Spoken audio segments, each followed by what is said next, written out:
Good morning all of you. देखो, आज हम चैप्टर 2 पृथ्वी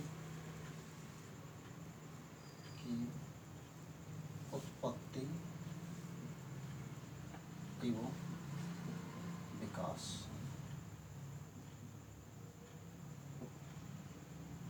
पृथ्वी की उत्पत्ति एवं विकास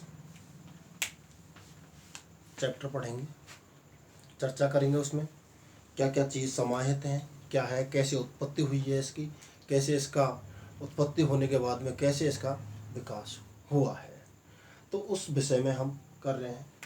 तो टॉपिक हो गया आपका, टॉपिक हो गया पृथ्वी की उत्पत्ति। अब सुनते जाओ सब। पृथ्वी की जो उत्पत्ति है, पृथ्वी की जो उत्पत्ति है, विभिन्न भूगोलवेत्ताओं ने क्या रखे हैं, अपने अपने मत रखे हैं। किसी ने एक तारक संकल्पना, किसी ने दो तारक संकल्पना, किसी ने आधुनिक संकल्पना। तो इन मतों की अगर की बात की जाए, इन मतों की क्या की जाए, बात की जाए, तो देखो, पृथ्वी की उत्पत्ति में मत आरंभिक मत, और पहला तो क्या हो गया, आरंभिक मत या सिद्धांत, और दूसरा क्या हो जाएगा आपका आधुनिक सिद्धांत। आधुनिक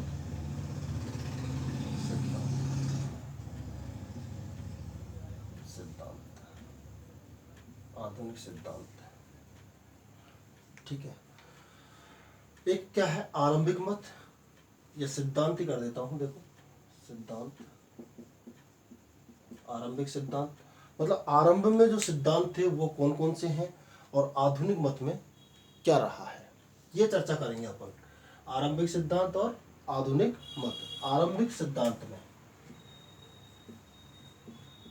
एक तारक संकल्पना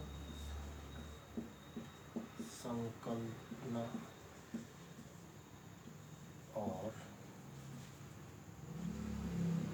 द्वै तारक संकल्पना, ठीक है। चर्चा करेंगे अपन आराम से। पहले एक तारक संकल्पना। एक तारक संकल्पना को अद्वैतवादी संकल्पना के नाम से भी जाना जाता है। ये जो संकल्पना है, कौन सी, अद्वैतवादी या एक तारक संकल्पना, इसमें क्या है कि इमैनुअल कांट और लाप्लास, इमैनुअल कांट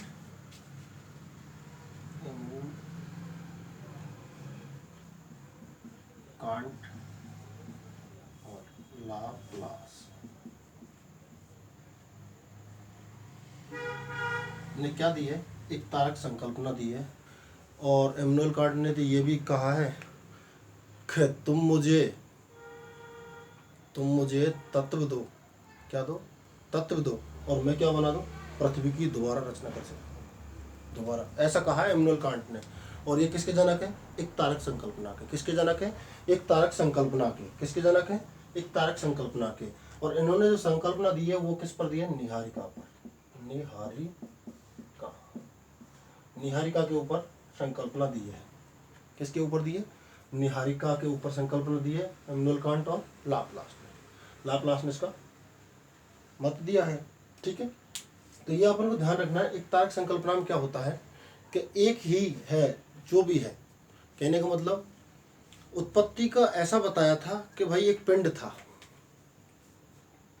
एक पिंड था, और ये पिंड कैसा था, गैसीय पिंड था, जिसमें गैस थी, हाइड्रोजन एंड हीलियम की मात्रा क्या थी, अधिक थी। अब ये गैस जो है, जैसे मैं एक एग्जांपल देता हूँ आपको। अपन एक दीपक जलाते हैं, ठीक है, एक दीपक जला रहे हैं, और दीपक जलते जलते क्या हो जाता है, जब जैसे जैसे उसमें से तेल खत्म होगा तो वो एक लॉ के साथ जल करके क्या हो जाएगा, बंद हो जाएगा। ऐसा आप घर में प्रैक्टिकली करके देखना, फिर आपको इसका पता लगेगा, है ना। तो एक दीपक है की तरह इसको माना था कि हाइड्रोजन हीलियम गैस थी, और ये गैस धीरे धीरे धीरे धीरे क्या हुई थी, लुप्त होने लगी, खत्म होने लगी। तो खत्म हुई तो एक साथ जब खत्म हो गई थी तो इसमें क्या हुआ, विस्फोट हुआ, और विस्फोट होने से ये क्या हो गया, टूट गया, और विभिन्न भागों में ये क्या हो गया, बट गया। जैसे ग्रह, उपग्रह, है ना, चंद्रमा, सूरज, सब चीज की क्या बताई थी, संपूर्ण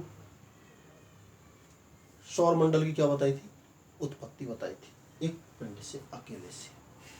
लेकिन कुछ भूगोल वेत्ताओं ने इसे क्या कर दिया था, नकार दिया था, इसे क्या है, नहीं माना था। कुछ भूगोल वेत्ताओं ने कहा कि ऐसा संभव नहीं है कि सूर्य वगैरह, क्योंकि कुछ भूगोल वेत्ताओं ने कहा था कि सूर्य तो इस पिंड के साथ भी था, इस पिंड के साथ भी था। तो वो संकल्पना आ जाती है द्वैतारक संकल्पना। क्या आ जाती है, द्वैतारक संकल्पना। और जो द्वैतारक संकल्पना है उसमें सूर्य और एक अलग से क्या माना था, पिंड माना था, और उस पिंड के आधार पर क्या किया था, उसे बताया था कि भाई पृथ्वी की उत्पत्ति सूर्य और पिंड से हुई है। इसको देने वाले जो हैं वह हैं चैम्बरलेन मोल्टन,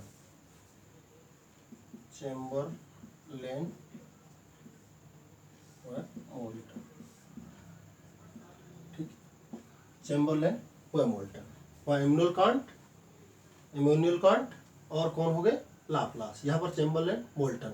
इस संकल्पना को कहा ग्रहाणु संकल्पना, ग्रहाणु, क्या कहा था, ग्रहाणु संकल्पना के नाम से भी जाना जाता है। इसमें क्या कहानी आई, कहानी ने क्या ट्विस्ट लिया, ये देखना है आपको, ठीक है।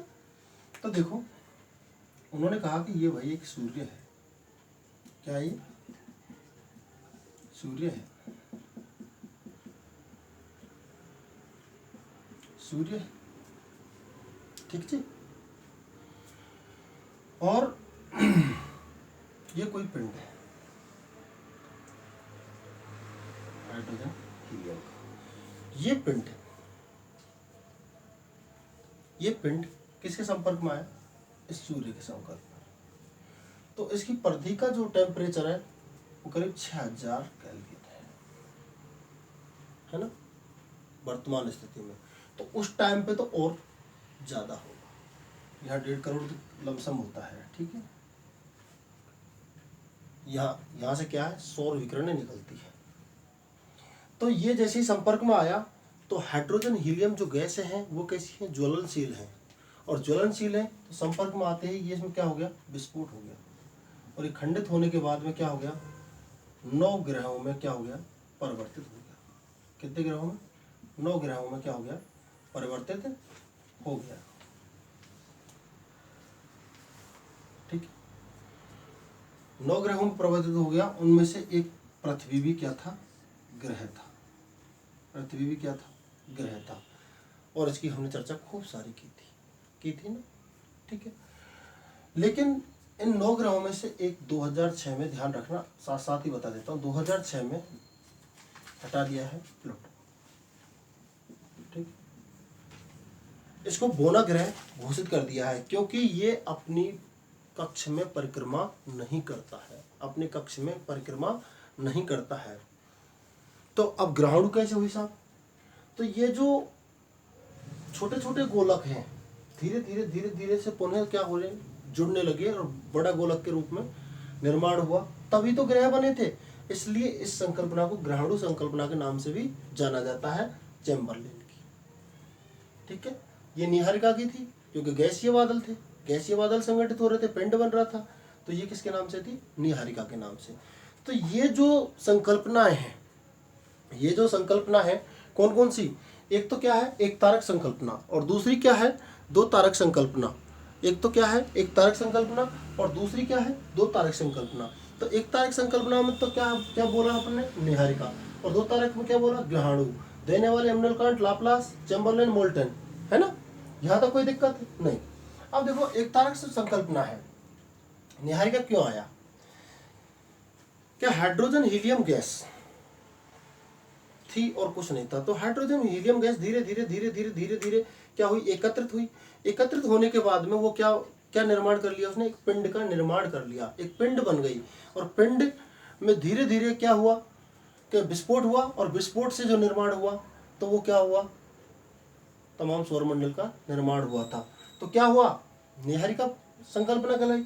ये क्या हुई, एक सूर्य है और एक पिंड था पहले से ही।